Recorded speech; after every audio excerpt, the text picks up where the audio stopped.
बागलाण तालुक्यातील तळवाडे दिगर येथे ग्रामपंचायतचे सर्वच सार्वजनिक शौचालय हे बंद अवस्थेत असून त्याकडे कोणीही लक्ष देत नसल्यामुळे त्यांना पूर्णपणे झाडे झुडपे व काटेरी वनस्पतीने वेढा घातलाय। त्यामुळे गावातील नागरिकांना आपली प्रातःविधीसाठी रस्त्यावरच उघड्यावर करावी लागत असल्याने गावालगतच्या रस्त्यांवर प्रचंड दुर्गंधी साम्राज्य पसरलंय। गावातील सर्व शौचालय कायमस्वरूपी बंद अवस्थेत असल्याने नागरिकांना विविध अडचणींना सामोरे जावे लागत आहे।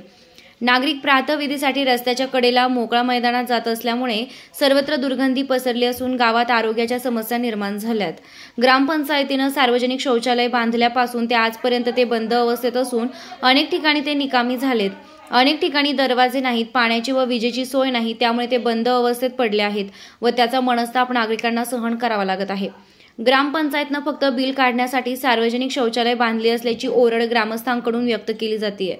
जी परिस्थिती सार्वजनिक शौचालयाची आहे तीच परिस्थिती गावातील मुताऱ्यांची झाली असून तेथे देखील प्रचंड प्रमाणात दुर्गंधीचं साम्राज्य असून त्यांचे स्वच्छतेकडेही कोणीही लक्ष देत नसल्यामुळे त्या परिसरात प्रचंड दुर्गंधी पसरली आहे। यामुळे शासनाकडून राबविण्यात येत असलेल्या स्वच्छ अभियानाचा फज्जा उडाला असल्याचं चित्र तळवाडे दिगर गावामध्ये पाहावयास मिळतंय।